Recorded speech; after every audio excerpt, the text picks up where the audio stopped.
Alrighty.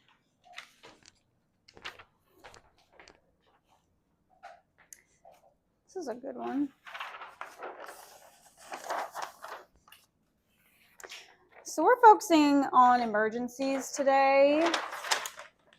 Just going over what the ACS says, how to train for it in your flight training, and then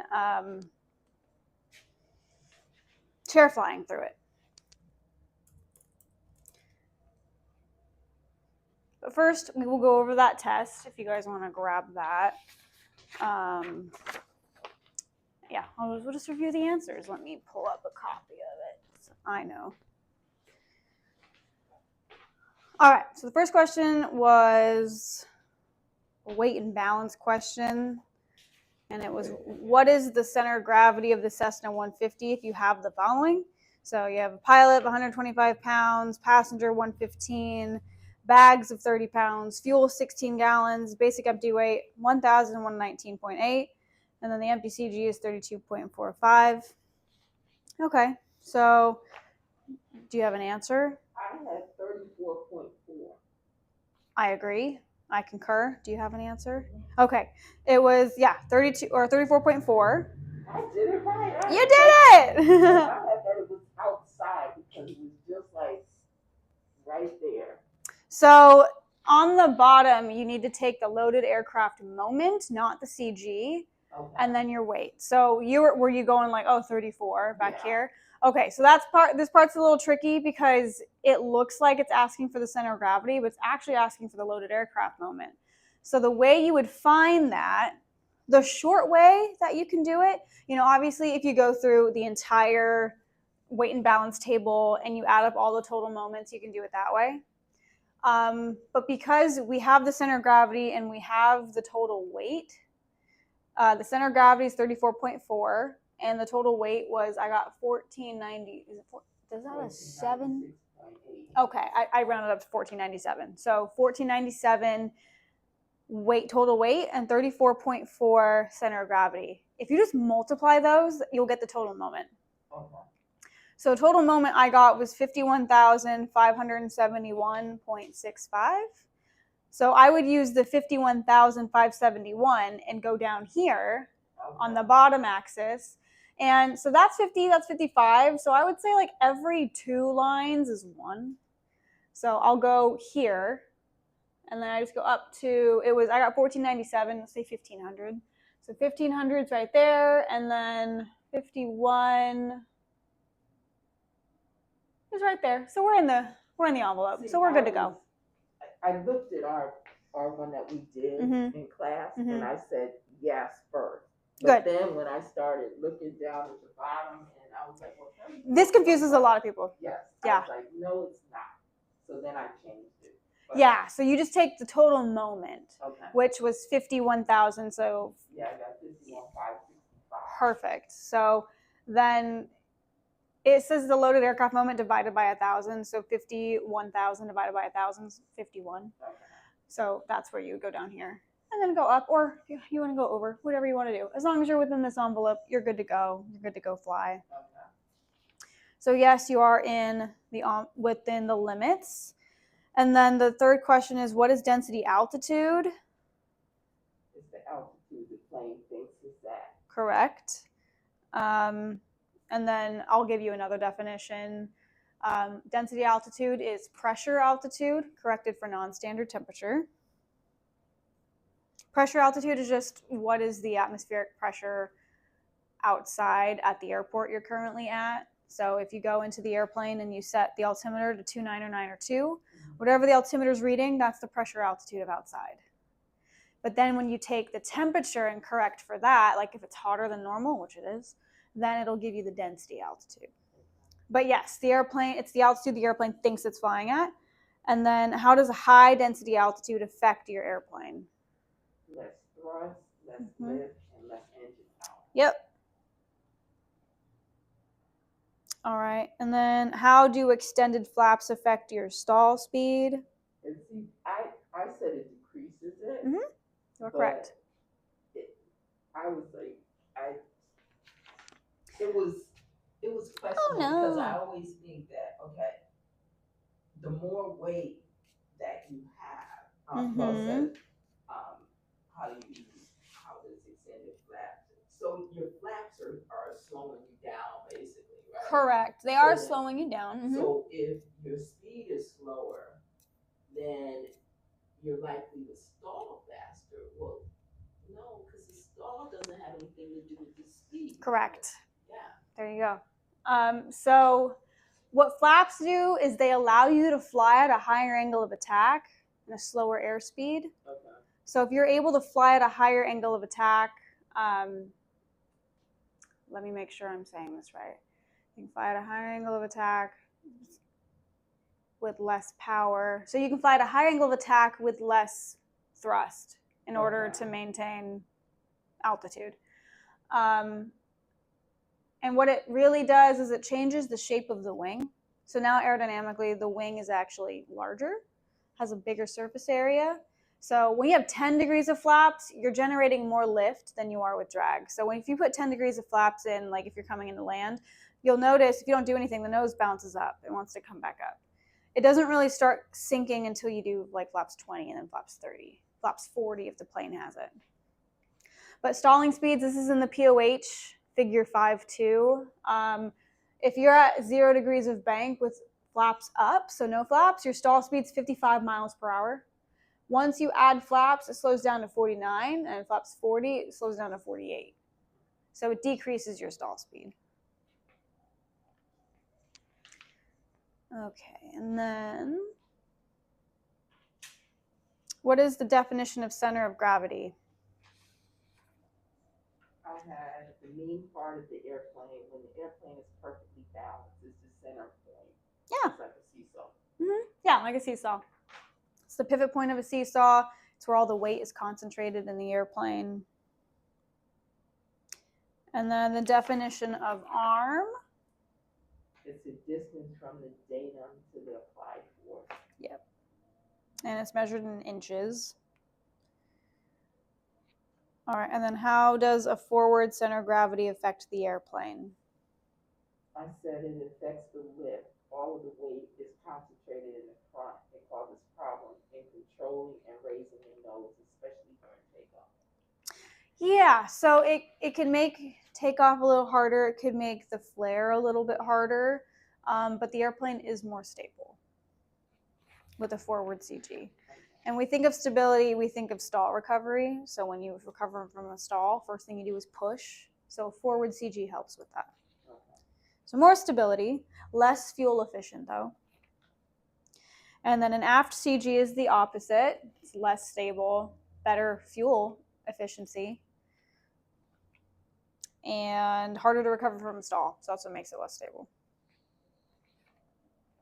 Okay, so that's an aft CG, and the next one is what are the two theories of lift? If you remember any off the top of your head, feel free. You can chime in. Every action has its equal opposite reaction. Yes, that's Newton. Newton's third law. Perfect. And then the other guy? Bernoulli. Lesser known, but equally important. And so then,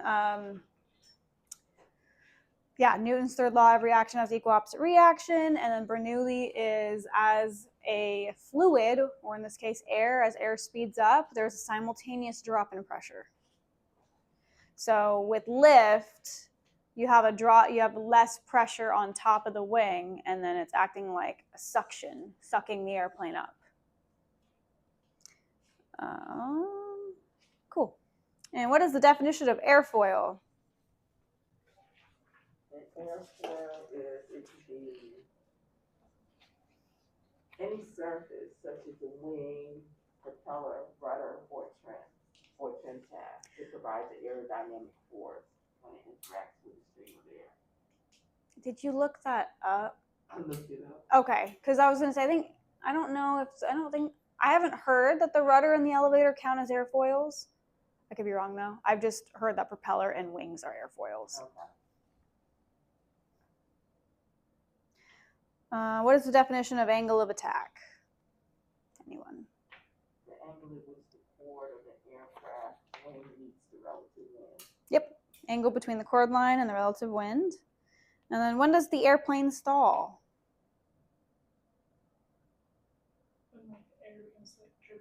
Yes, and when does that happen? We talked about angle of attack. It's related. When it doesn't produce enough lift, the separation in airflow. Right. And the wind surface. And that happens when you exceed the critical angle of attack. So that's the answer, is when you exceed the critical angle of attack, then that's the phenomenon that happens, is the wings aren't generating enough lift, the airflow gets too turbulent, it separates from the wing, nose drops by itself.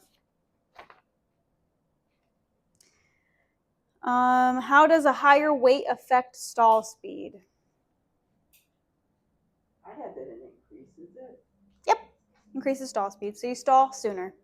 Same thing in an angle of bank. If you bank the plane, your stall speed also increases.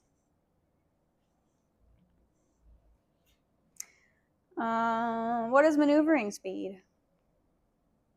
I had the maximum speed where full abrupt control movements can be used without overstressing the airframe. Yep. It's an airspeed limitation. Correct. Beautiful answer. A blunt way of saying it is the speed at which the plane will stall before it brakes. And in this plane, I believe the maneuvering speed at max gross weight is 109 miles per hour, which I think is around 95 knots.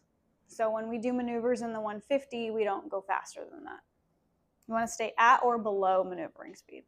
Because once you go too fast, then all bets are off.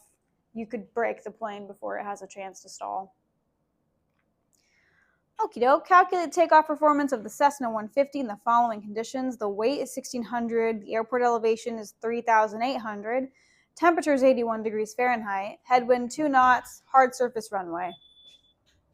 I don't know why that's beeping. Hi. Hi. The thing beeped when you came in. I don't know if that's a sign of something. It wasn't on when I got in. What? Oh. The alarm. Oh, did it?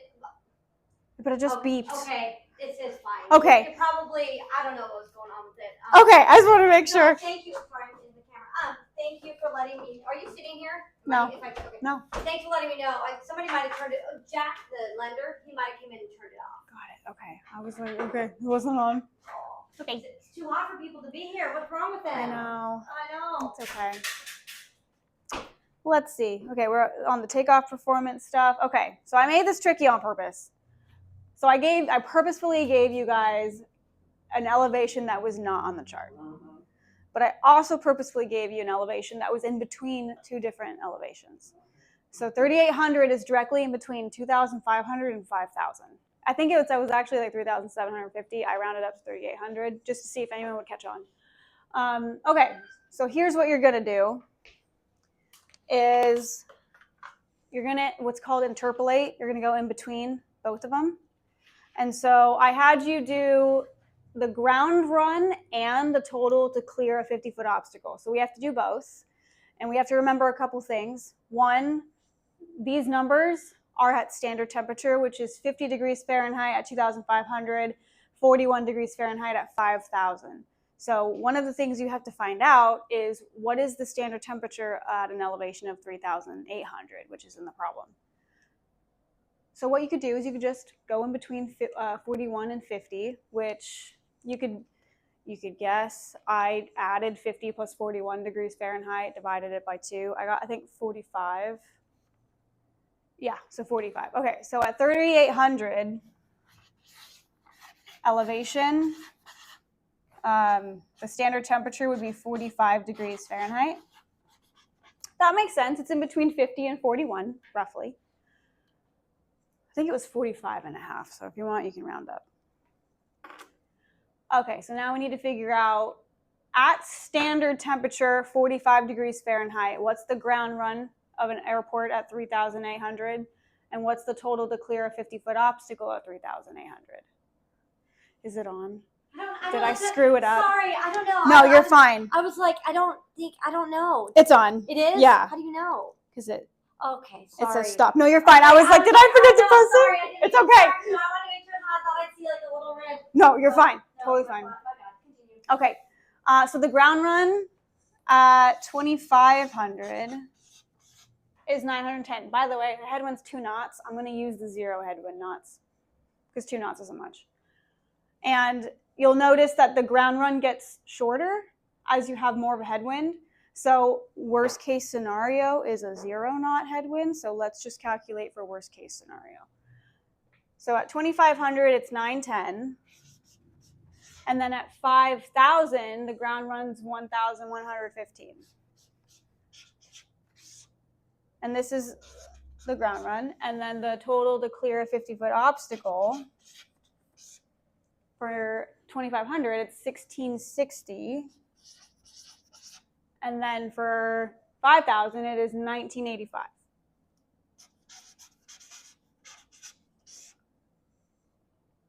So we're going to add first for the ground run, the 910 and the 1,150, or 115, which is 2,025.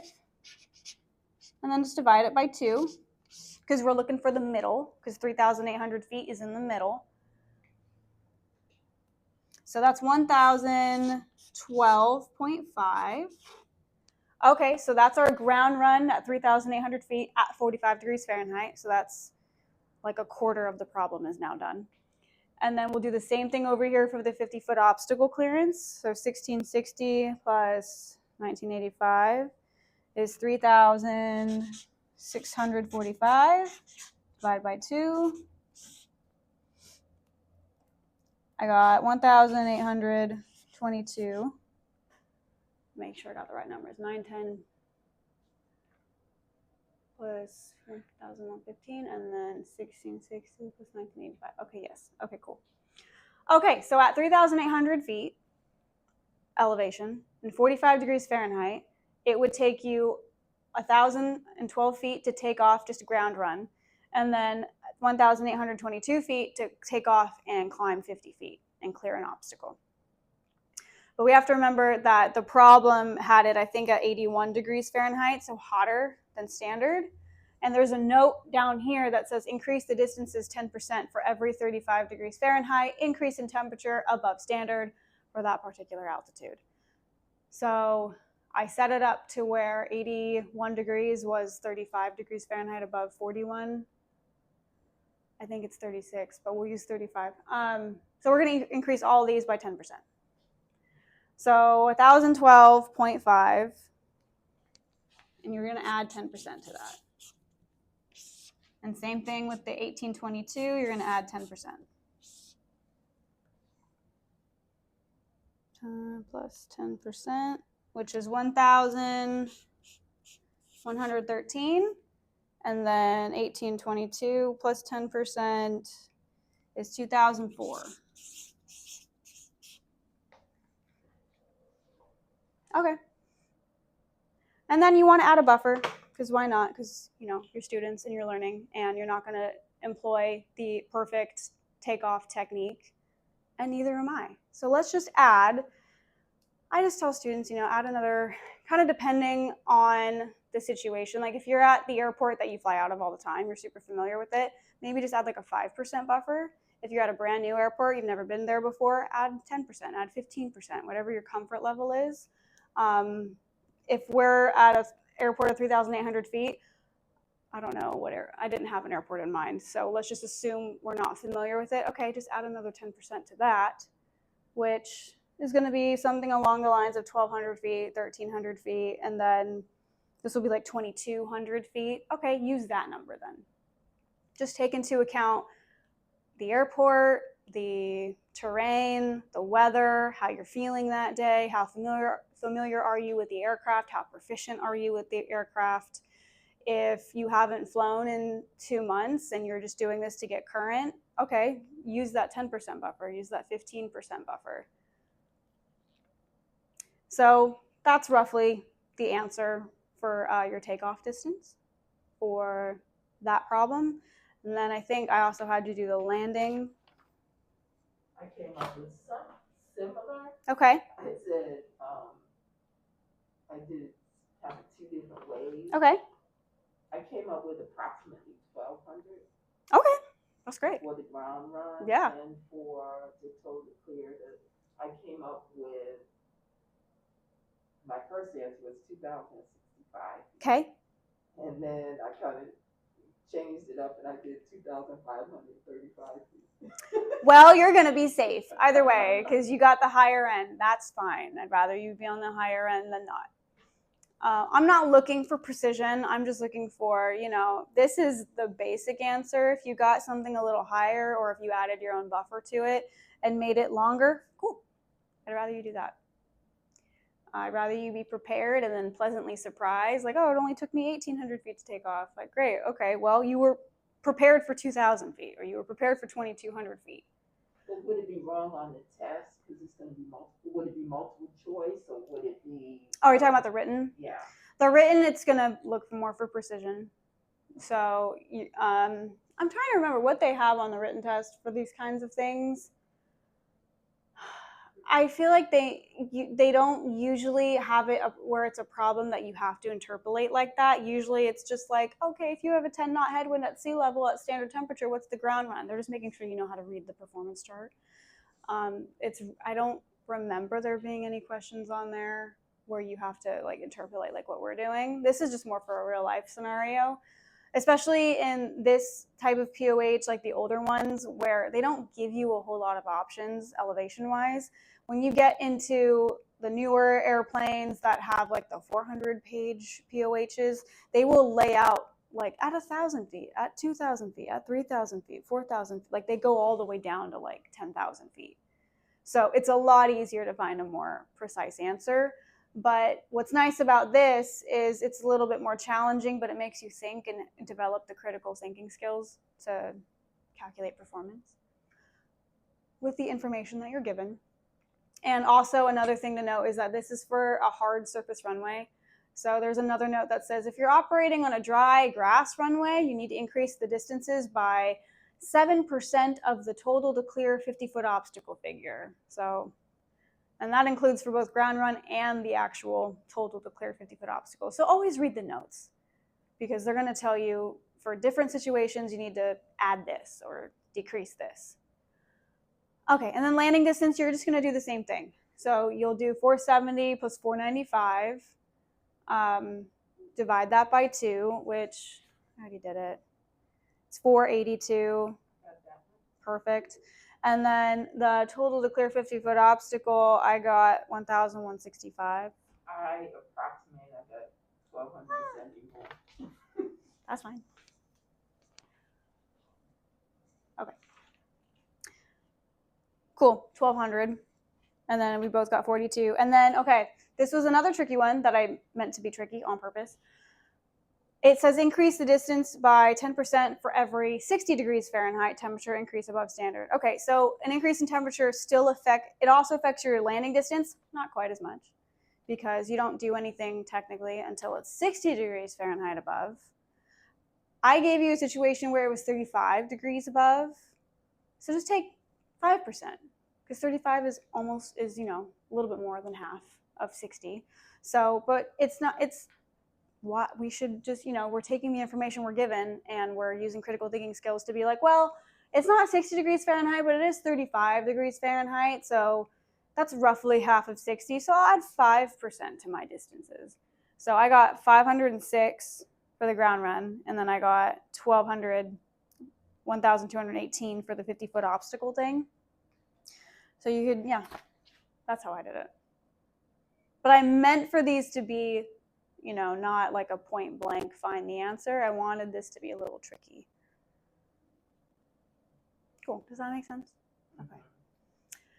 And if it was let's say it was a 50-degree difference, like it was 50 degrees Fahrenheit higher, but not quite 60, I would just add the full 10%. I would do that like for anything above 40 degrees Fahrenheit, just add the full 10%. Just be more prepared than not. If you're increasing the distance, that means it's a longer landing distance. You need more runway. So we're prepare for the worst case scenario. Because again, this was done by a test pilot in a brand new airplane in very predictable conditions at a familiar airport. And that person knew what they were aiming for that day. We are not that person.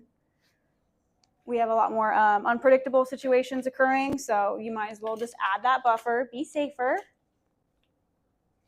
and prepare for the worst. And even if I have like a 10 knot headwind, I still do the 0 knot headwind number because it's bigger. Because for all you know, you have wind shear that day and you have a 10 knot headwind and then suddenly you lose it and it goes away. And then now what? You prepared for the 10 knot headwind number, but you don't have that 10 knot headwind per se anymore. And also the wind is rarely consistent. So I don't plan for that. You know, the weather is fickle. This is like, oh, if it's perfectly 10 knot headwind, perfectly 20 knot headwind. Yeah, that's never happened. So. What's the definition of ground roll? I mean, what's ground roll? Exactly. For landing, so as soon as your wheels touch the ground, the whole rollout, it takes for you to come to a complete stop. Yeah. And also the notes up here, the landing distances are based off if you have flaps all the way down to 40 degrees. I don't usually land personally at 40 degrees of flaps, not saying that it's wrong to do so. I just personally don't like 40 degrees. So I land with 30 degrees of flaps. They don't have a number for that, but I can assume that it's a longer number because I have less drag with 30 than I would with 40. So then you continue to add buffers because of that. This is with the power off. Maybe you don't land with the power off. Maybe you still have a little bit of power left in there. For soft field landings, I tend to leave the power in just a bit because the extra power gives me a little bit more lift and takes it out of the wheels a bit, because with the soft field, you're literally trying to land like on grass and you're trying to mitigate too much weight going into the wheels too early. So I leave a little power in, so that's not really relevant for this. And then this is also in a 0 wind situation. If you have a headwind, this is going to decrease your landing distance, which is a good thing. But you can't necessarily count on it. It does have a note for that where it's decreased the distances shown by 10% for every 4 knots of headwind. Okay, again, headwinds, wind in general is very rarely consistent. And then if you're operating on a dry, grassy runway, increase the distances by 20% of the total declared 50-foot obstacle figure. Always look at the notes. Cool, what was the next question? It was, okay, so this is a scenario. So on your takeoff roll, you notice that the airspeed does not come alive, so the needle isn't moving, and it's frozen on 0. What do you do, and what could be causing the instrument to malfunction?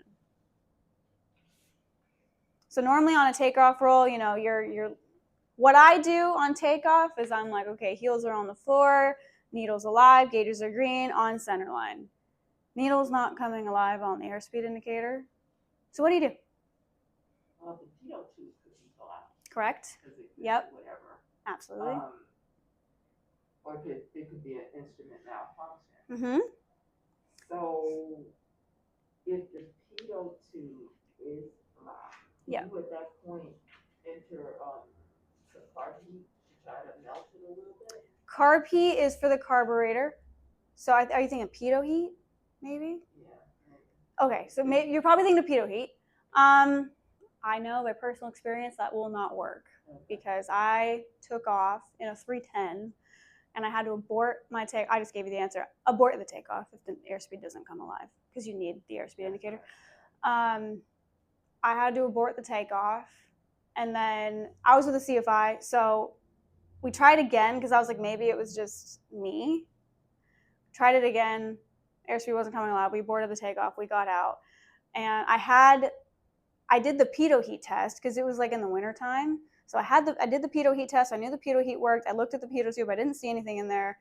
And then the mechanics they looked in there. They didn't see anything. They had to remove like the entire nose cone because on the twin, it's a twin engine.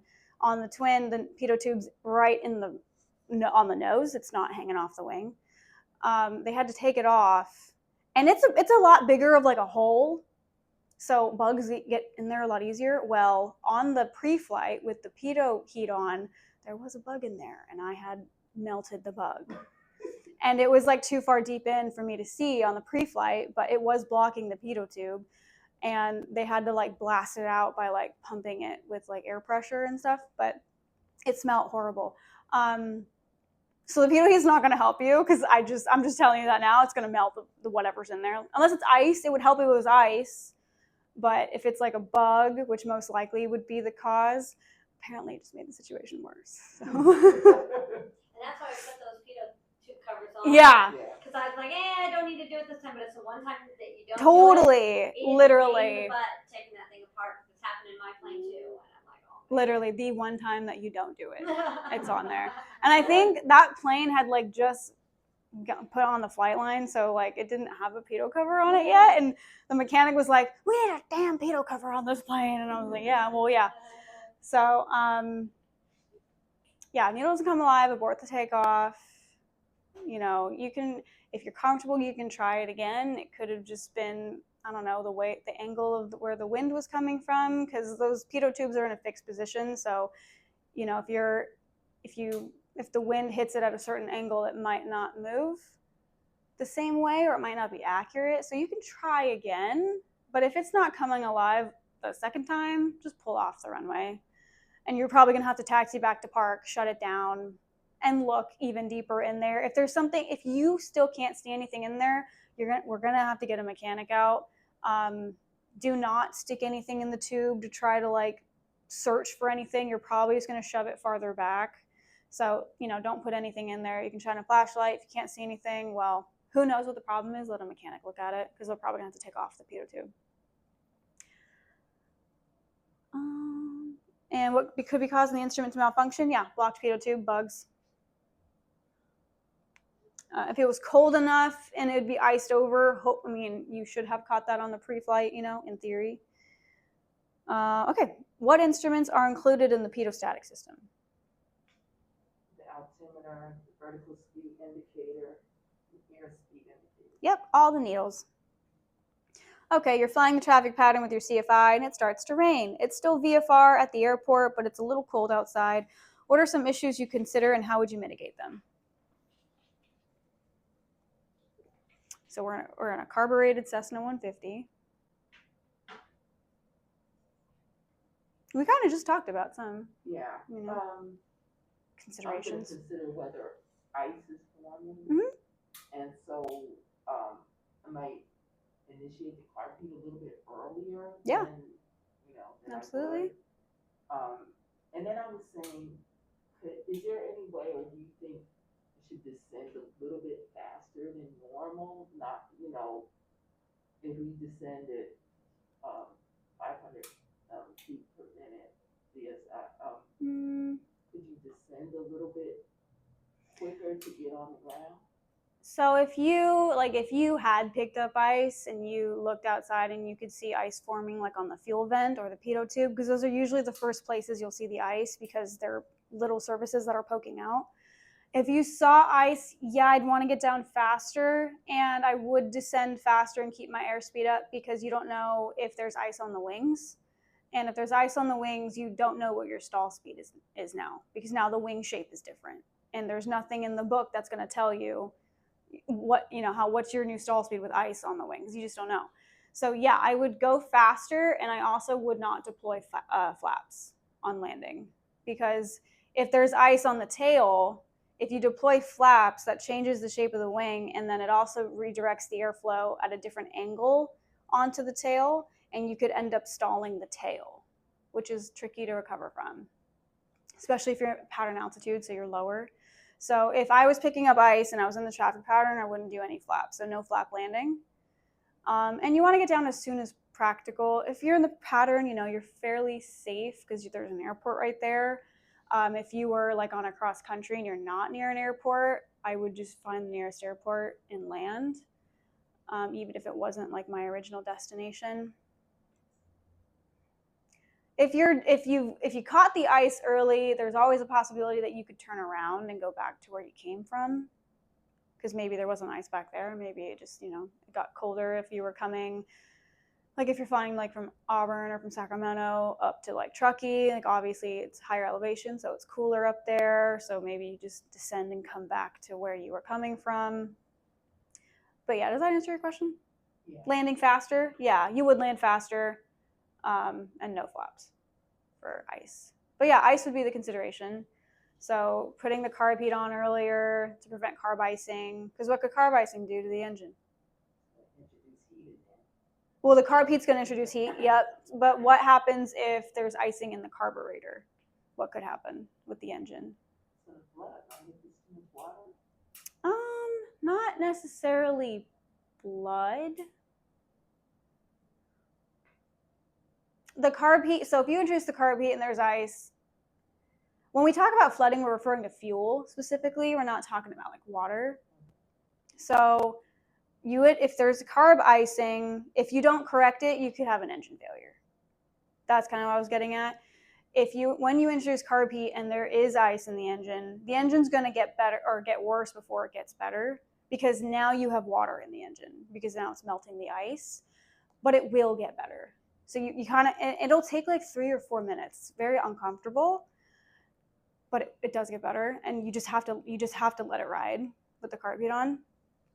But yeah, not flooding per se, but you could have an engine failure just because usually what freezes is the butterfly valve, which the throttle opens and closes. So you can't move the throttle, and if it freezes enough, it could block fuel air mixture from getting into the cylinder. So now they have nothing to fire. So that would be the process of events. Another thing I would do is turn on the pitot heat if you're in the pattern, because that's one of the first things that'll ice over. Okay. During your flight, you notice there is a discharge on your ammeter. What could be the problem, and what would you do to try and troubleshoot the issue? So the ammeter is what's measuring the charge.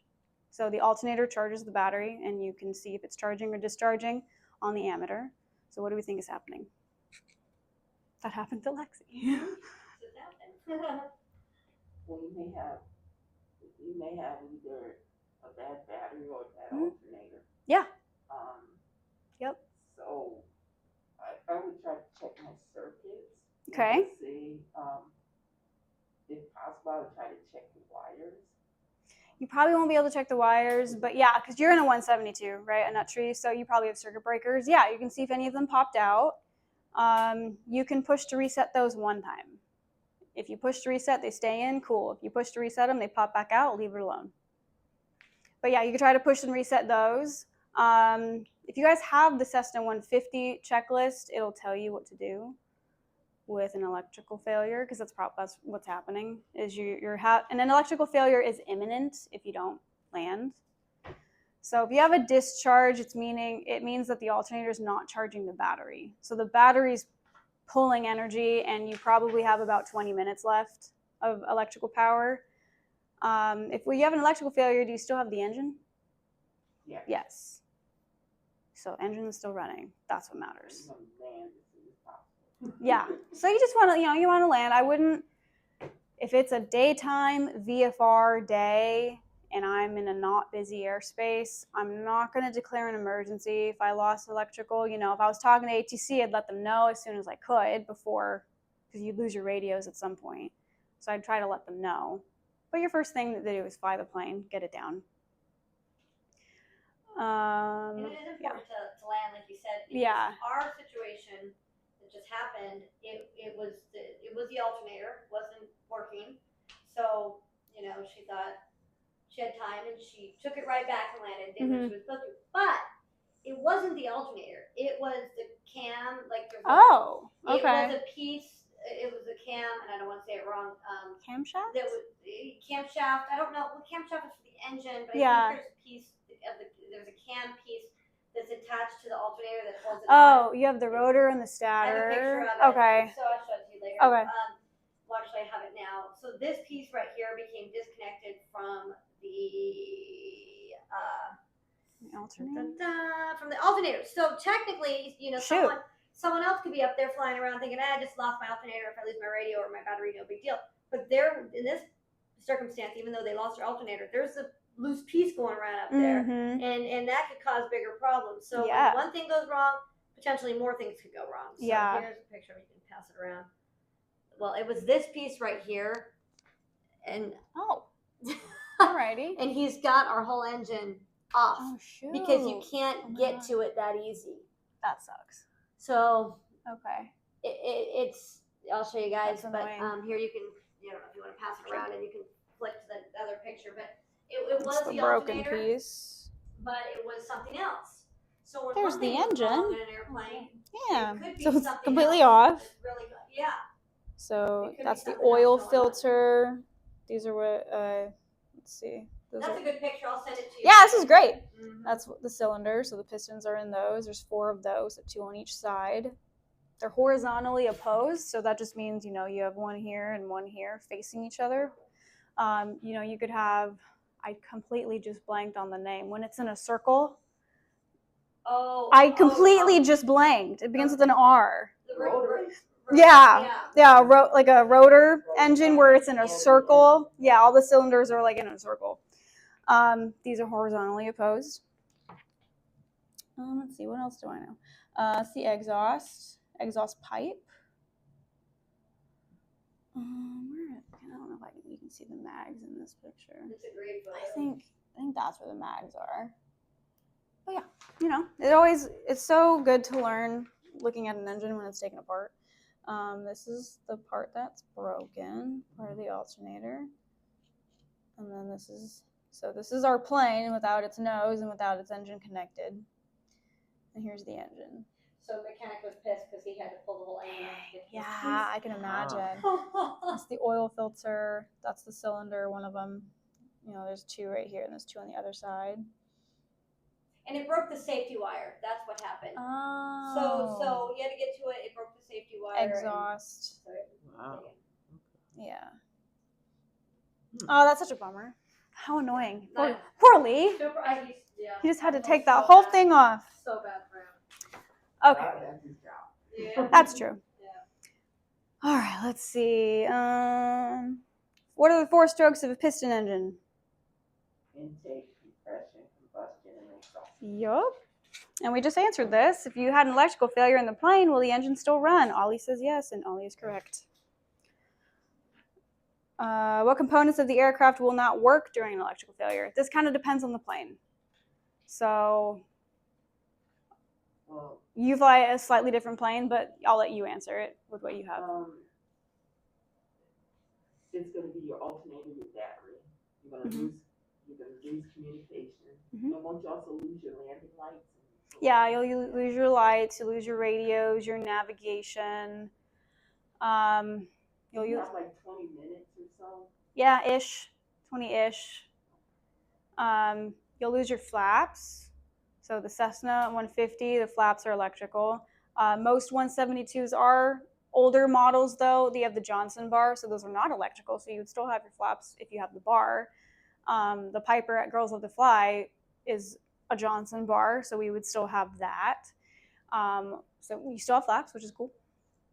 Otherwise, you would lose flaps. Anything else? Yeah, radio, nav, flaps, lights. Those are the main things. If you're in a retractable gear plane, you also lost your gear. So as soon in a retractable gear plane, if you're detecting you have an electrical failure, first thing you want to do is get the gear down and prepare for wherever you're going. Even if the next airport is 10 miles away, get the gear down because you might not have them in 10 miles. So that's the first thing. Just depends. It depends how old the battery is. The rule, like everybody says, like, oh, if it's you have 30 minutes, but if you have an old battery, and it also depends, like, did you catch it as soon as it started discharging? Probably not. Who knows when it failed? It might have failed 15 minutes ago, so now you only have 15 minutes. So I wouldn't bank on more than 15 minutes. But the real answer is, like, who knows? It just depends. Yeah, I flew for like 45 minutes with my gear down. Oh. Because I had to get somewhere that they were going to fix it. Oh, I yeah. had just enough time. Mhm. So, but I put the gear down. I could have waited and Yeah. turned off everything and then turn it back on and put the gear down. But I didn't want to crank it down. But that's another thing, though, is like, don't just fly to like a random airport in the middle of nowhere, and get stuck. Yeah. Try to, if you can. I had a plan. It was a VFR day. Yeah. I mean, and I knew I was clear of everybody where I Mhm. was going. And I'm like, I need to get there. Mechanics knew I was on my way. And the gear was, That's it good. was so slow. Yeah, right. A lot slower. So much drag. Yeah. But you get somewhere where someone can fix it. But yeah, that's a good point. In those kind of planes, there is like a hand crank for an emergency gear extension that's manual. But because you're in a Bonanza, Yeah, I was in a Bonanza. aren't they usually in the back? The Oh, it's in cranks? the back. I had a failure in my Bonanza where I had to crank the gear down, and It's in the back seat, which in is the a back weird seat. position. It's very hard to get to. It's you have to crank it 50 times counterclockwise Yeah. backwards, and it's hard to do, and it could be a potential secondary, another issue if you don't put the gear down and then have to crank it down. Yeah. It could fail. That could fail, or something else could go bonkers.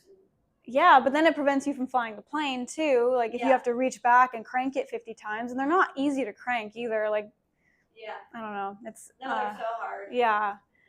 And they are very specific. They're like, you need to crank it 50 times. And it's 50. It's legitimately 50. So you got to. And you have to count and fly. And you then, know? and then you forget, and when you stop because your arm gets tired, you have to remember which way you were going, because there's a little transit light that shows when it's being turned either way. So then it's like, okay, was I going this way or that way? How many cranks was that? Oh my gosh. Yeah.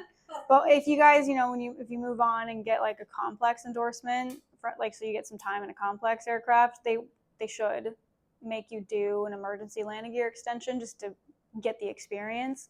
They're not all back there. That's like Bonanza specific. Just depends on the plane where they put it. I know in the Cessna 310, it's conveniently like right under the pilot seat. Thank God.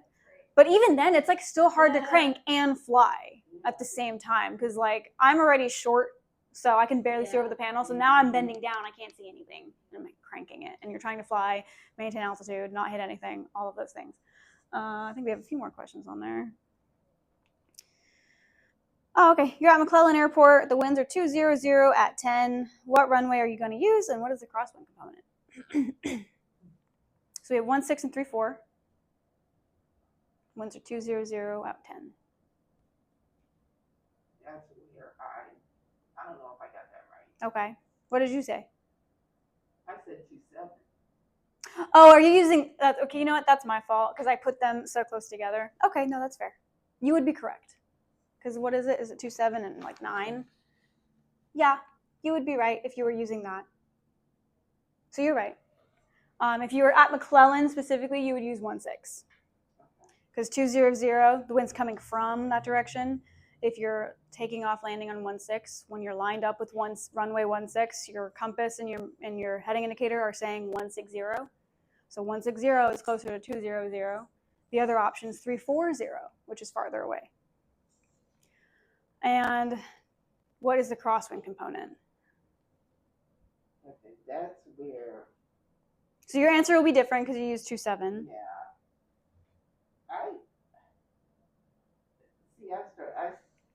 I couldn't figure it out. I took a guess and I said, I did 270 minus 200, I came up with 70. Yep. And then I came up with, since it was, I came up, so it should be between 60 degrees, right, and 90, right? So it doesn't have to be. I just use those numbers because those are easier to do math with. But if it's a 70-degree difference, 200, 270, that's between 60 and 90. So, oh, good. So you're right. It's a 70-degree difference. So it's somewhere between 2/3 of a crosswind component and the full thing. So if it was 10 knots, 2/3 of 10, I think, is like 7-ish. So you'd have a 7-knot crosswind component around there. Realistically, if it's 70, I would just round up and just assume I have the full crosswind. Because if it's a 90-degree difference, then that's a full crosswind. So if it's 2.9, well, you're at 270. So if it was what would that be? If it was like 180 and you're taking off of 27, that's a full 90-degree difference. You would have a whole 10-knot crosswind. If it was, so if you're taking off of 27 and the winds were 300 at 10, that's only a 30-degree difference. You would take 1/3 of 10, and that's your crosswind component. So you have, if it's 1/3 of 10, you have like a 3-knot crosswind. I said 10. Yeah, you can just round up because it's 7 to be precise, but just round up to 10. Be like, okay, I have about a 10-knot crosswind. And then for the legs, I'll just look at your sheet because you have the wind right here. So if you're landing on 27, which is kind of how this is set up, this is your base leg, downwind. Oh, I'm sorry, this is your crosswind leg because you're taking off in crosswind. Okay. Cool. And then downwind, yep. And then this is your base. And then you got And then final, that's final. and then upwind. Cool. I didn't do too bad. All right. No, good job. All right. Now we'll move on.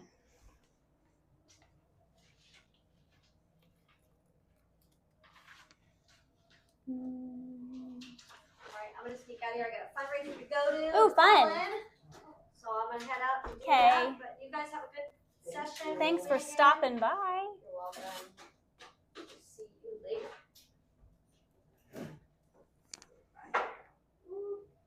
Alright, stay cool. Yeah, you too. Thanks. All right. We're going to talk a little bit about go-arounds. So go-around is just a rejected landing.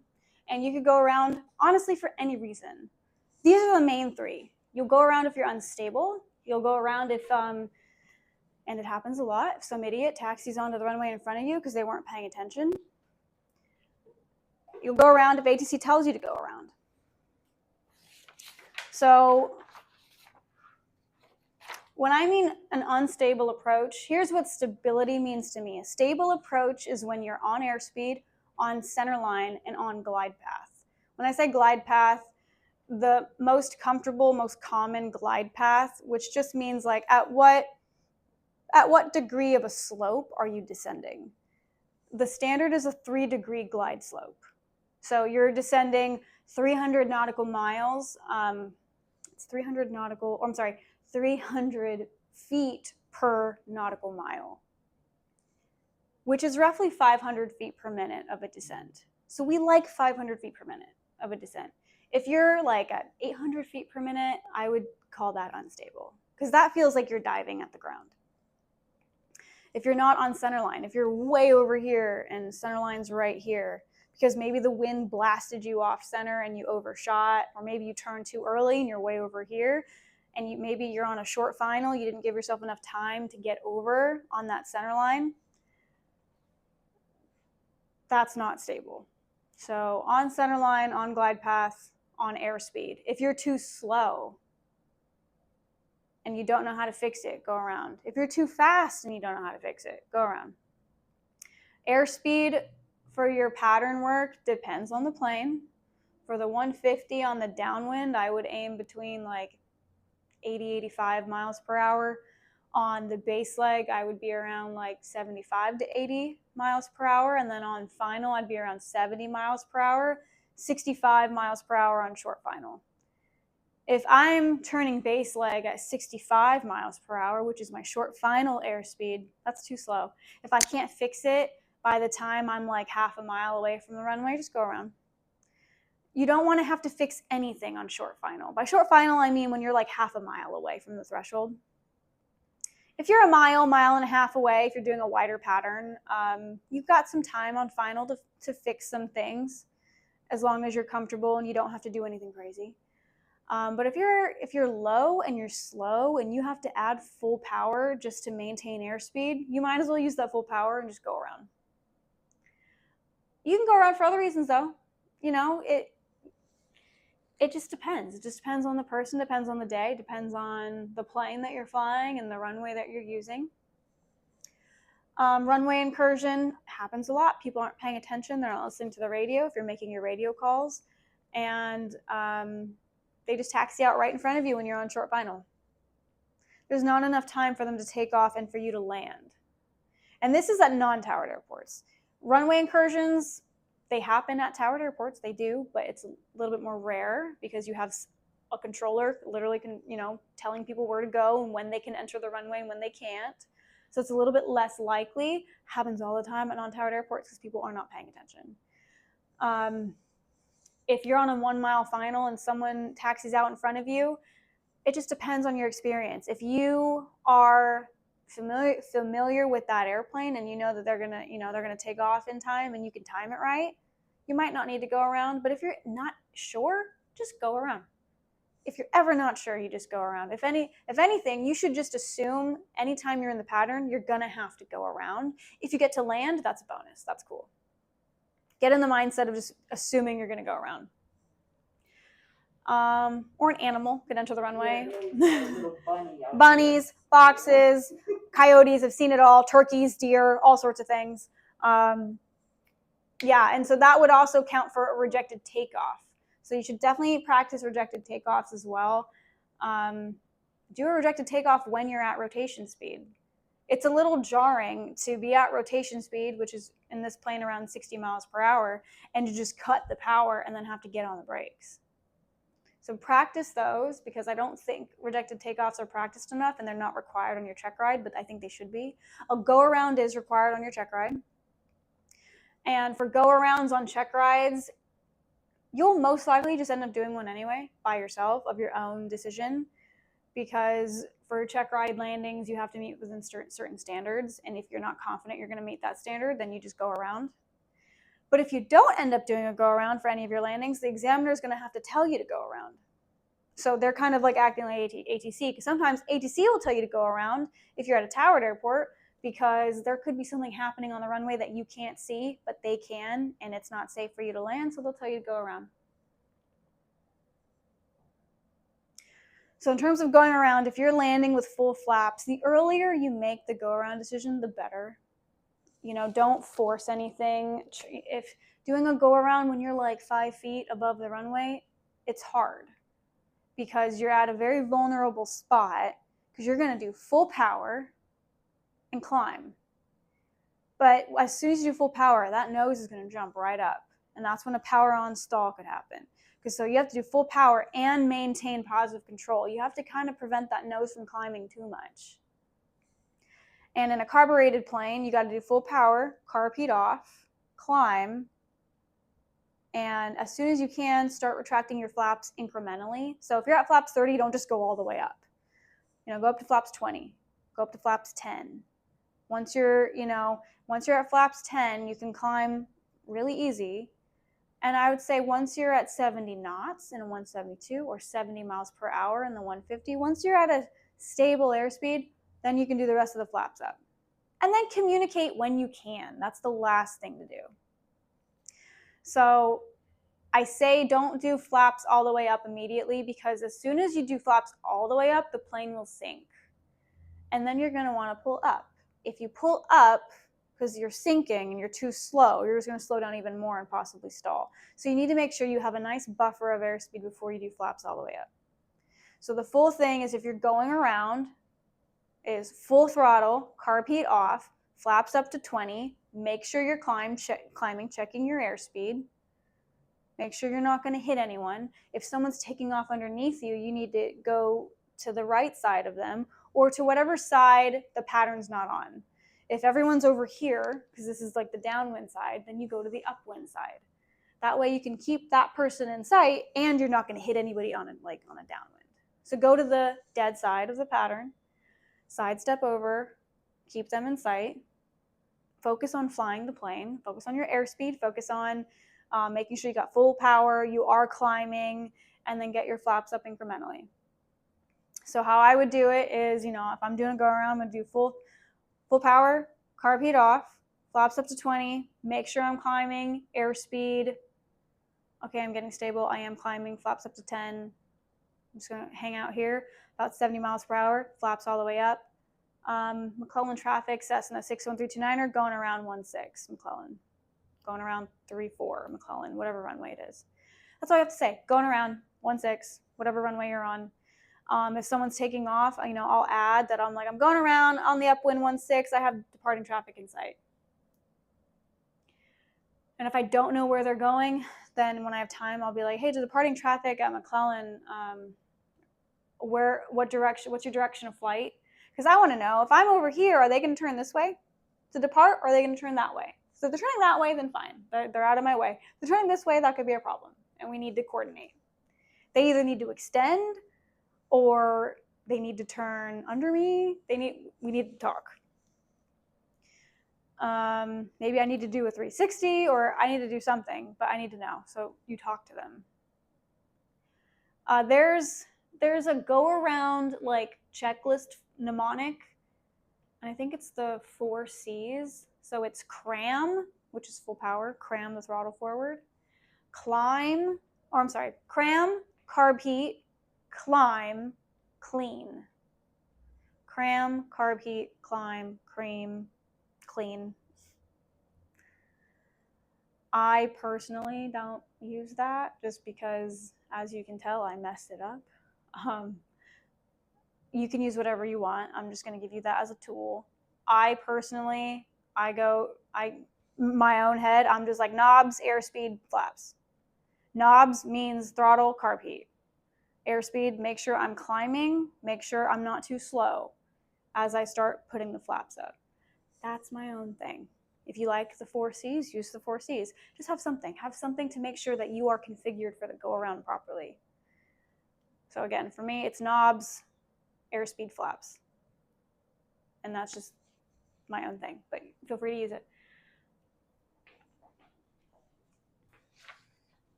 Cool. So those are your go-arounds. Definitely practice those with your CFI. Practice them at different altitudes. Practice them at 500 feet. Practice them at 10 feet. As you get lower, it gets harder to do. So the earlier you make the go-around decision, the better. So usually I'm just like, if this landing doesn't make you feel warm and fuzzy, go around. And make that decision as early as you can. And if you're at a towered airport, they can't tell you not to go around. So they have to deal with it. And you'll communicate to them when you can.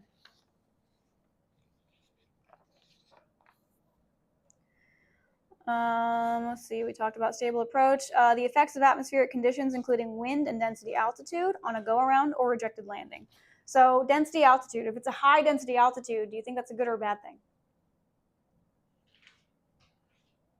Bad thing.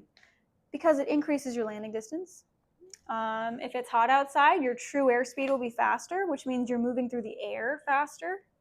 You're still aiming for the same indicated airspeed, but your movement through the air is faster because in hot air, the air molecules are farther apart. There's less drag on the plane. So you're moving faster through the air, so your landing distance will take longer because you're landing with with less drag, a little bit more energy. So know that your landing distance will be longer. So will your takeoff roll, because on a takeoff, your pitot tube, all it is a pressure measurement. It's measuring the pressure of air getting rammed into that inlet, that ram air inlet on the pitot tube. When you have a hot day, remember the air molecules are farther apart. So for the given shape of the pitot tube, for that given volume, remember, if I have a cup of cold air, I actually am holding more air than I would if I had a cup of hot air. Same thing with the pitot tube. If you have that pitot tube getting shoved full of cold air, that's more pressure. If you're getting it shoved with hot air, it's less pressure. So you have to be on a longer takeoff roll to get the amount of pressure that you need for it to indicate the rotation speed.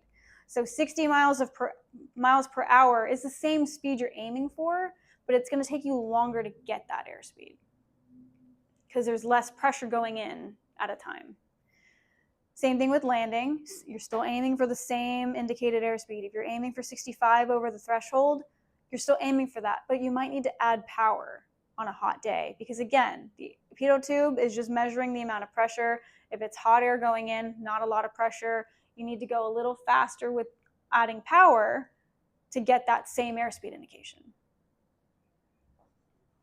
And therefore, you will land longer. So just make sure you're at a good runway to do that. Wind correction techniques on takeoff and departure, approach and landing. We talked a little bit about that not last week, but last time. Crabbing and side slipping. Crabbing, the wind's coming from Sandra. I'm pointing the nose at you, and I'm flying sideways, but I'm flying straight, but I'm flying this way. Because if I fly this way and the wind's over here, it's going to push me to the side. But if I turn the nose into it, I'm exposing less of my body to the wind, so it's less of a force. And then when you transition to a side slip, this is, you will learn this when you fly, but you bank into the wind. And if you bank into the wind, the nose naturally wants to turn that way, which you don't want to do that. You know, if you're on center line and you bank into the wind, suddenly you're going to turn this way. You would add rudder to keep the nose straight, even though the wing is still down. So you're still kind of flying sideways. well, you're flying with a skewed airplane. The wings are facing the wind and the nose is facing the direction of motion. So side slip and crabbing, more things that you would do on your check ride with a CFI for crosswind landings. But crabbing, pointing the nose into the wind, side slip, banking into the wind, using opposite rudder to keep the airplane parallel with the center line.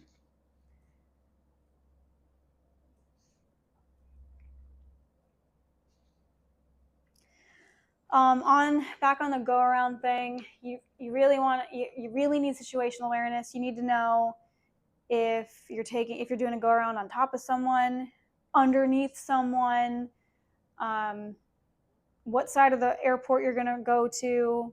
Obviously, don't go to the active side, because if this is the downwind and I'm doing a go around here, if I go here, now I'm head on with the downwind traffic. So again, you go to the upwind side, the side that no one's using, and then you fly that way, keep the person below you in sight, know what they're doing, know if there's any terrain around you, what direction you should do for a go around. At McClellan, there's not really any terrain, so you could go around on either side, preferably the dead side. So if you were going around 16, you'd actually go to the left because it's a right traffic pattern. So everyone else is over here, so you'd go this way. And just know your airspeed. Know what airspeed you're at.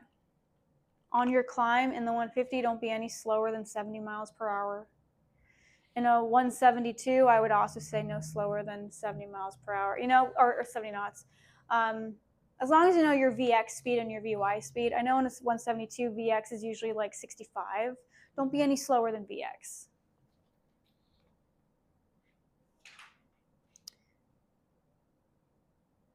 If you're doing a rejected landing, go around after accepting a lasso clearance. Do you guys remember what that is?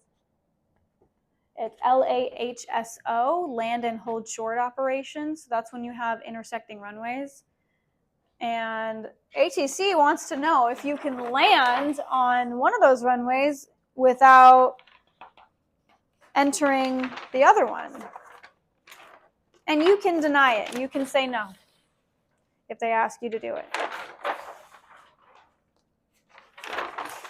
We're going to need a new notepad.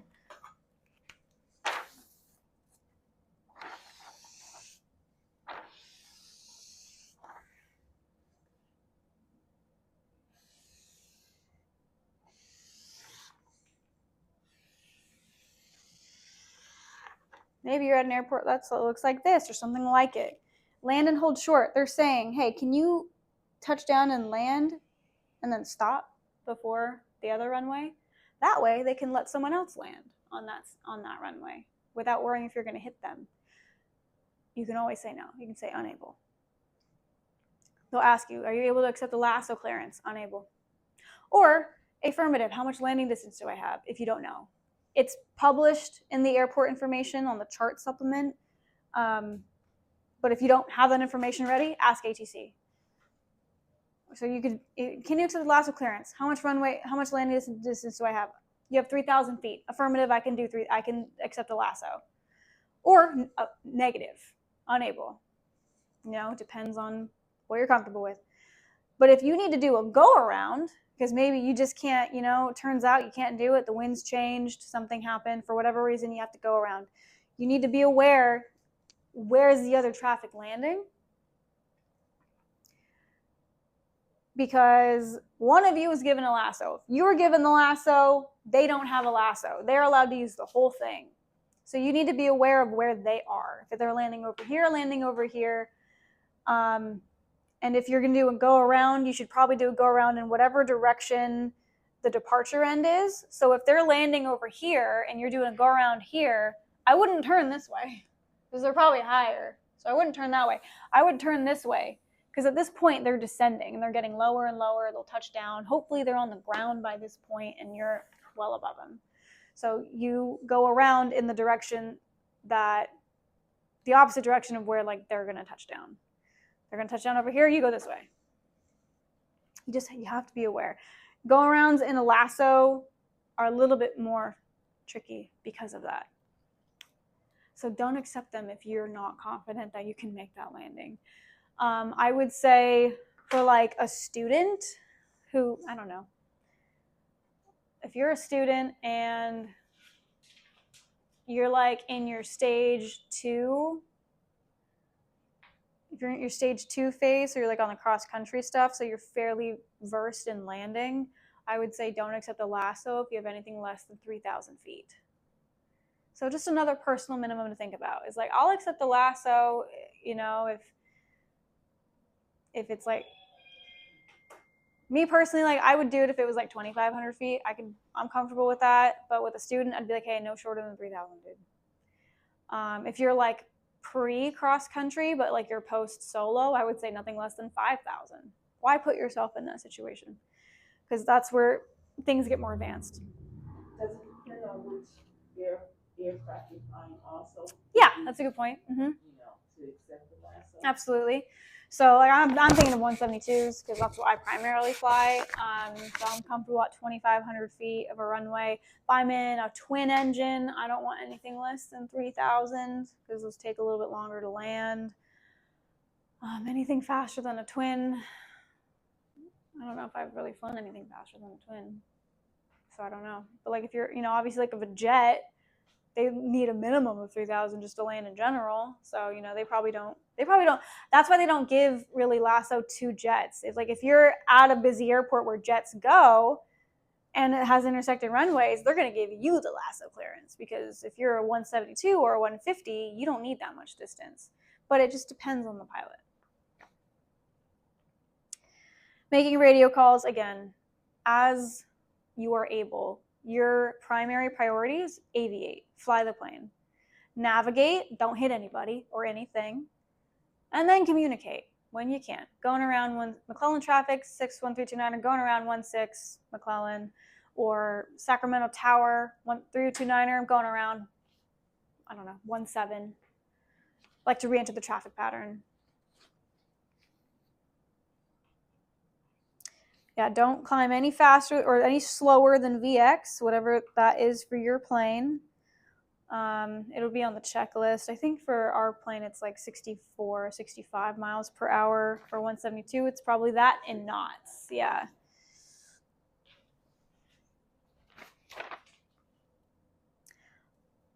All right, emergency descent. So these are different situations in which you would need to do an emergency descent. Emergency descent, I'm saying that you need to descend fast.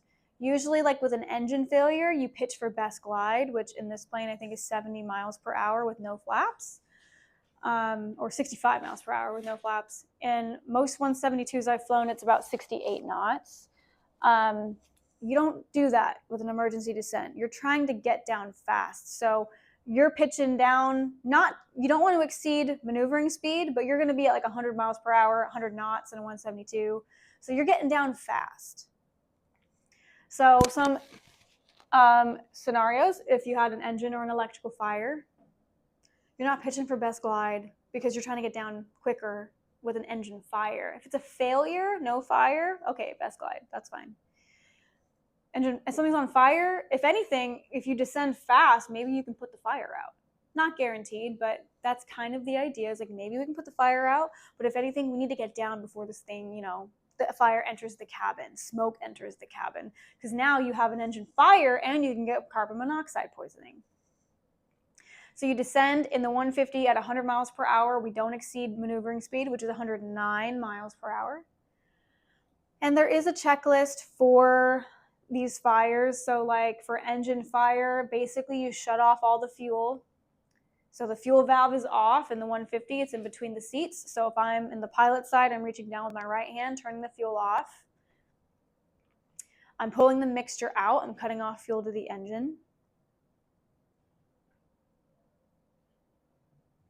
Making sure the primer is in and locked.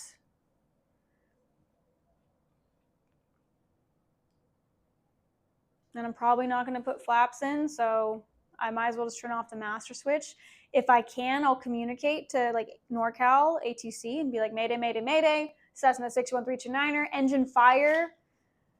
I'm landing on a field in front of me, squawking 7700. And then they'll probably ask, you know, how many souls are on board? Can you give me a more precise location?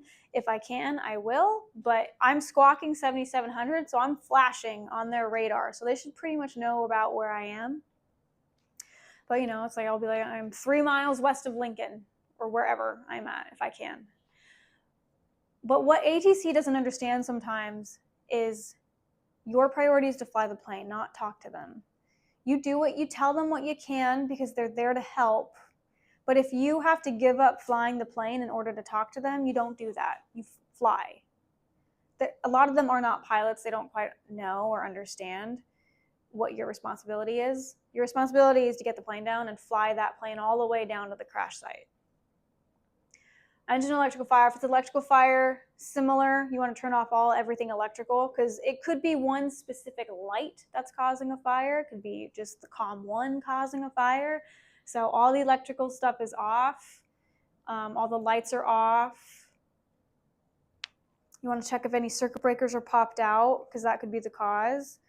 You want to turn the master off because that way you're cutting off all of the electrical current. Hopefully that puts the fire out. But same thing, you're getting down fast.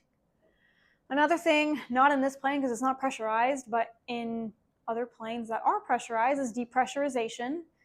Depressurization just means that there's an undesired low pressure now in the cabin. And it could happen because of several different things. There could be a structural failure, like a window, door blasted off of that, was it United? The door like flew off of a Boeing. Depressurization, thankfully they weren't that high because in an airline, they keep the cabin pressure at about 8.5 inches of mercury, I think is how they do it, which is roughly around like 8,000, 9,000 feet. So you're breathing in air as if you were at 8,000 feet of elevation. So they keep the pressure around 8.5 inches. If a door blows off, you know, and you're at flight level 250, now it's not 8,000 feet, and there's 3 different levels of pressurization. There's gradual. It happens over a long period of time. Could be a small leak somewhere, like a door seal, but very small, you know, not an emergency, but you got to get down. There's rapid, where the depressurization happens at a fast rate, but not faster than the rate at which your lungs can decompress. So you're not going to get lung damage. Your lungs can decompress faster. Okay, you got to get down fast, but, you know, no lung damage. If you do it fast enough, no loss of consciousness, no hypoxia. Then there's explosive, where it's like a bang, and that's a problem. Explosive, it means it's decompressing faster than your lungs can. You're probably going to get lung damage. We're not in pressurized planes, so I'm not too worried about it, but I'm just going to mention it so you know. Structural failure, system failure. I don't know, the depressurization system is just failing, just malfunctioning for whatever reason.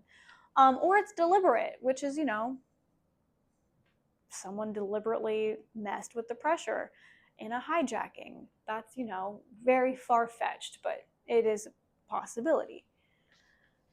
And then icing. So there's different types of icing. You have rime, mixed, and clear. Rime, it kind of looks like slushy on your wings. It's very rough and ragged. And then you have clear, which is what it sounds like. It's solid, clear ice. That's the worst one. That's the heaviest one. And then you have mixed, which is exactly what it sounds like. It's a mix of rime and clear. I've only ever experienced rime just because I don't think we're in a cold enough area to get clear ice, but like Colorado could get clear ice. East Coast gets clear ice. Here, you know, rime is like the least lethal one, I guess. Still get down. Doesn't mean you shouldn't get down, but get down. But it's not as heavy as clear ice. The different levels of icing are trace, light, moderate, and severe. Trace ice just means that you have ice accumulating slower than it's being burned off. So like, if you turn on the pitot heat, the pitot heat is burning it off faster than it's accumulating again. So, okay, not quite an emergency, but it is something where like, hey, get down, descend, turn around, land, as soon as you can. You're not continuing your flight. Light ice means it's accumulating slightly faster than what the pitot heat or the de-ice, anti-ice can burn off. So, yeah, get down as soon as practical. Moderate, it's definitely accumulating faster than what the plane can handle. Mayday, mayday, mayday. Severe, mayday, mayday, mayday. Severe, you have to be pretty high to encounter that, and you have to be flying in pretty crap conditions to the point where like you shouldn't have taken off in the first place. But moderate, severe, mayday, mayday, mayday. Light ice, not a mayday, but definitely a situation where I would descend before I asked permission. I've experienced moderate ice before. I would say it was moderate. My boyfriend would argue it was light. I digress. I think it was moderate. We caught it on pretty early, so we just descended and we just let ATC know. We were flying IFR, and we were just like, we're descending. I think we were at 6,000. We were like, we're descending down 4,000 due to ice. I'm not asking permission. I'm just doing it, and ATC can figure it out. If they wanted to say like no, I would have been like, okay, mayday, mayday, mayday. I'm an emergency now. Basically, I'm saying now I can do whatever I want. Hypoxia, insufficient oxygen getting to your brain. So if you're at 10,500 feet or 11,000, anything above 10, that's when people start usually getting hypoxic. And people show it differently. They get really giddy. They start moving really slow, talking really slow, reacting slowly. They might get really confused. They could have a headache. Okay, yeah, get down. It might not be an emergency unless maybe if they're passed out, I'd be like, okay, mayday, mayday, mayday, I'm having an issue. Or, I have a hypoxic passenger, or I have a incapacitated passenger.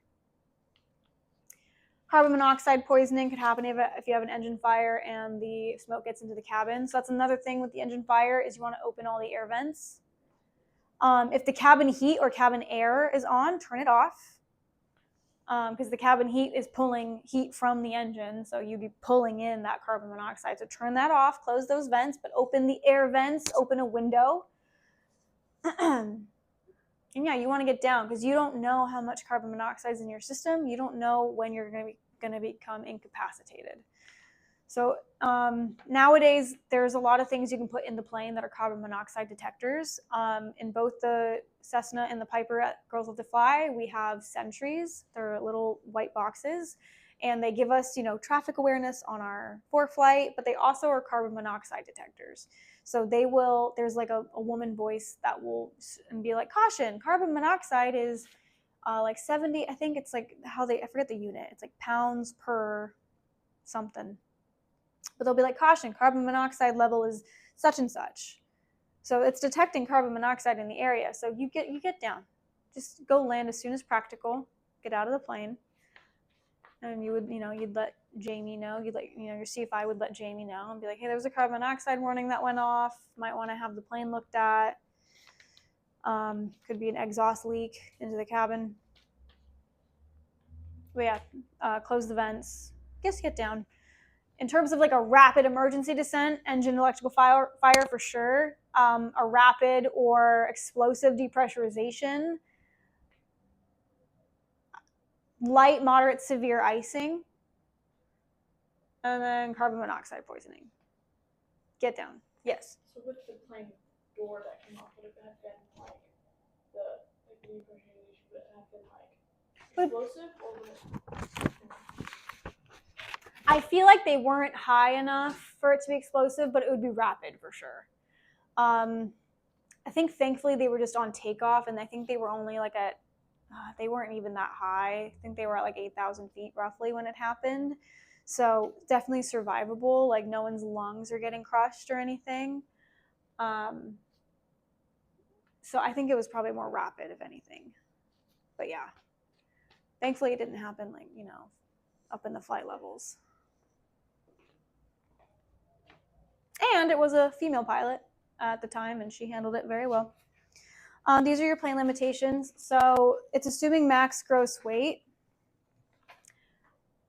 So this is saying your load factor with flaps up. You can pull as much as 4.4 Gs positive.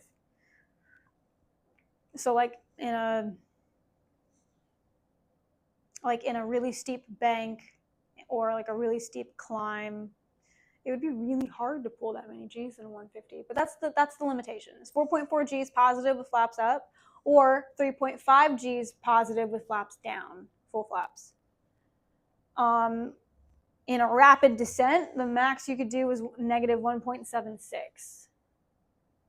And the note on the bottom, it says the design load factors are 150% of the above, and in all cases, the structure meets or exceeds design loads. So it's saying that the design load factor is actually higher than this, but they're telling you this is the limitation, because they just want to give you that buffer between that number and what the actual number is. But they're like, hey, don't test it. This is your limit. So this is in the POH. And then more limitations. Your maneuvering speed. Shondells and lazy eights are commercial maneuvers, so we're not going to worry about those now. Steep turns and spins. Steep turns you can do no faster than 109 miles per hour.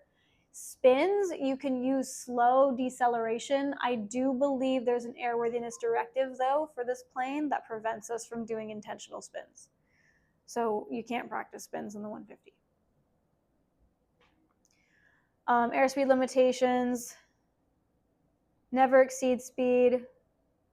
So never exceed speed. Don't exceed it. Don't go faster than this. 162 miles per hour. That's the red line on the airspeed indicator. Maximum structural cruising speed's 120 miles per hour. That's the yellow arc on the airspeed indicator. That's your smooth air speed. You can go that fast in smooth air. If it's turbulent, you cannot go into the yellow arc. Something will break. Maximum speed with flaps extended is 100 miles per hour. That's the white arc on the airspeed indicator. So if you're faster than 100 miles per hour, you can't put flaps in, so you'll have to slow down like with power or pitching up. Maximum maneuvering speed, 109 miles per hour, and it gives you the definition. Maximum speed at which abrupt control travel can be used without exceeding the design load factor. The design load factor with flaps up was 4.4, or 1.76 negative. With flaps down, it was 3.5. Again, all in the POH. So just be aware that your plane does have limitations, airspeed-wise and load factor-wise. Load factor just means Gs. So how many Gs can you pull in the 150? No more than 4.4 or 3.5. Negative 1.76. Best glide, that's your engine failure speed. And it's the speed at which you will get the most amount of distance for the least amount of altitude loss. In this plane, it's 65. With flaps up, propeller windmilling means the engine is off. So in a practice situation, throttle's full idle. So the propeller's windmilling because it's an airfoil and it's still moving forward into the wind, so it's naturally going to spin like a windmill. And zero wind. And this is telling you that if you're height above terrain in feet, if you are about 6,000 feet above ground, you can glide at about 10 statute miles. So that is called a 10-to-1 ratio. For every mile up in the air that you are, you can glide 10 miles. That's if you're holding 65 miles per hour perfectly the entire time. And in this situation where the propeller's windmilling, flaps are up, and you have zero wind. As soon as you put flaps down, then I don't know what your glide distance is. So in an emergency engine failure, you would not put flaps down until your landing was 100%. Because otherwise, we don't know the number. So when you're flying, that's why higher is better. Because your glide distance is larger. The lower you go, the smaller glide distance you have. So if we're chair flying, like an engine failure, for example, Where's the checklist? So the engine failure, it says mixture full lean. Oh, I'm sorry, hold on. Jumping ahead. Power loss in flight. Best glide, this says 69 miles per hour. I would go with what the POH says. So best glide, 65 miles per hour at max gross weight. Carb heat on. You're turning on the carb heat because the first checklist you're doing with an engine failure is a restart checklist. You're trying to see if you can restart the engine. So you put the carb heat on. Maybe you have carb icing. Maybe that'll fix it. If it doesn't, pick a landing site. Pick a landing site. Put the mixture full rich. Maybe your mixture was too lean, or vice versa. Maybe you put the mixture full rich and then you started having engine problems. Okay, undo what you just did. Maybe the mixture needs to be leaned a little bit. If it's hot outside and you're high up in the air, maybe the mixture is too rich. So adjust the mixture accordingly. This is saying full rich. Make sure the fuel selector's on. Make sure the primer's in and locked, and check the magnetos. If you're on both mags, check the right mag, check the left mag. Maybe that'll restart the engine. Maybe you just have a bad mag. Maybe you accidentally knocked the key with your knee and you put it only on the left mag, and now the left mag failed for whatever reason and you need to put it onto the right mag. But there's something called the ABC checklist, and it's ABCDE. So A, airspeed best glide, aka fly the plane. First things first, fly the plane. Best glide, 65 miles per hour. Pitch for that. You're probably going to actually have to pitch up because most of the time we're flying faster than 65 miles per hour. So you probably have to pitch up, pitch for best glide. B, best place to land. Make sure please look and see if there's an airport around you or below you, because a lot of students, they're like, I'm going to land on that baseball field. And I'm like, there's an airport 2 miles to your left-hand side. I would much rather land there. Please make sure if there's look for an airport. So best place to land. C, restart checklist if you have time. If you're at 1,000, if you're at 2,000 feet in the air, I'm going to say you don't have time to try to restart the engine. Just plan on landing. But the restart checklist is what I just went over, but my flow for it is I make like a 7 shape. So if I'm sitting pilot seat, I start down here where the fuel is, make sure the fuel is on. I go up, adjust the mixture, whether maybe I have it out too far in, so I'll put it rich, see if that restarts the engine. Carb heat on. Now moving over to the left, checking the keys, checking all the different mags, making sure the primer is in and locked. So I just made like a 7 shape. Starting from the ground, I went up and then over. D is dialogue or declare. Again, D, C and D are if you have time. So if you were talking with NorCal Approach, or if you're not talking to anybody and you don't know what frequency to use, you could use 121.5. That's the emergency frequency. And you would do something like Mayday, Mayday, Mayday, Cessna 61329er, engine failure, approximate location if you can, landing on a field in front of me. If you're on the 121.5 frequency, pilots are supposed to be monitoring that frequency. A lot of the time we're not in training, but airlines always are. So an ATC always is. So they're still monitoring, they can listen to you, but if they're not talking to you, they don't necessarily know exactly where you're at in that second. So you also squawk 7700. So you're a flashing beacon on their radar. If you're already talking to NorCal, it's a lot better, obviously, because they can get to you a lot sooner and they already know who you are. So if you're on a flight following, NorCal Approach, Cessna 329er, Mayday, Mayday, Mayday, engine failure, I'm going to land on this field that's right below me, I'm going to land at this airport. Or can you give me a vector to the nearest airport? And they don't know what your glide ratio is. They might tell you, yeah, there's an airport at your 12 o'clock in 10 miles. You're like, yeah, I'm at 3,000 feet. I'm not making a 10-mile airport. Is there anything closer? They might not know. Okay, I'm going to land on this freeway. Or I'm going to land on this field that's off to my right. It's about 2 miles to my right. They'll ask you how many souls are on board, how much fuel you have on board. If it's you and a CFI, you got 2 souls on board. And you took off with full tanks. Or you took off with 20 gallons, whatever it was. They will try to talk you through what they can, but really they can't do much other than know where you're going to land and send out emergency services. So D is declare or dialogue, whatever you want to say, if you have time. Otherwise, A, B, C, D, E. Then you go to E, which is open the door, crack open the door, crack open the window. Because if you total the airplane, you might crunch it up to the point where you can't open the door or open a window. Or if you're landing in water, definitely want that open because you're probably not gonna be able to open it once you're in the water. So you think of it like a car, you know, if the car goes into the water, you try to get the window down as soon as you can. So similar idea. And then F is final checklist. You're basically doing that restart checklist again, but instead of like turning things on, you're turning it off. Turning off the fuel, I'm leaning the mixture all the way out. Carb heat, it can stay on, or you can just put it back in. Doesn't really matter at that point. Mags off. Master off only when if you had time to declare, make sure you got everything out. Let ATC know, I'm turning off the plane. And I'm landing here. Turning off the electrical stuff. And if you need flaps, make sure you deployed the flaps first before you turn off the master. Obviously, you can turn the master back on if you forgot, but, you know, we're trying to do everything in sequence. Yeah, and that's it. Primer's already in, so yeah, it's just master off, mags off, land the plane. Fly that thing all the way down. You don't... If you open the door slightly, is that door gonna like float all the way open while you're trying to? Most of the time it doesn't. Okay. Mm-mm.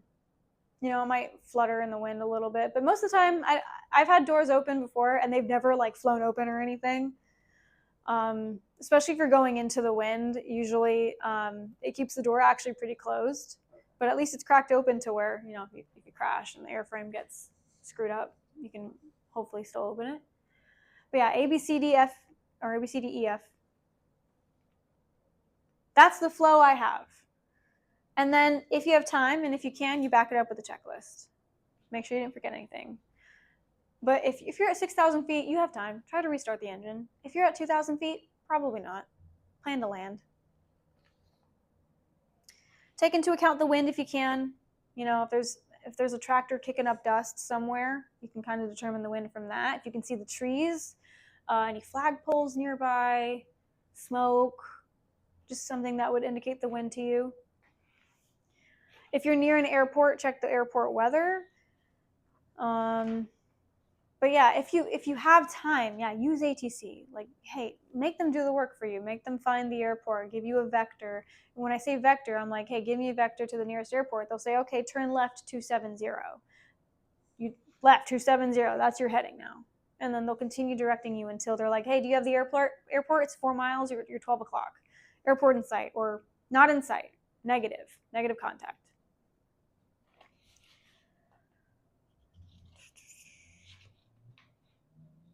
Radio, so communicating is your last thing.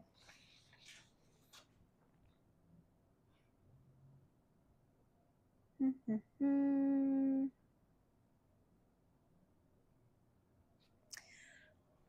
was it from Best Glide. And then ELT, emergency locator transmitter. These 91207 is this regulation to tell you like when you need to replace the ELT battery. And I think it also tells you like when you're allowed to test a new ELT battery, or like when the mechanics can test the ELT. So the ELT is an emergency locator transmitter. It is put in the back of the airplane because it is for emergencies. So if you were to crash the airplane, most likely you're crashing nose first. So the tail's probably going to be fine. I know. So the tail's probably going to be fine. So that's why they put it in the back, because the ELT is most likely to survive. And it's set to go off when you pull a certain amount of G's or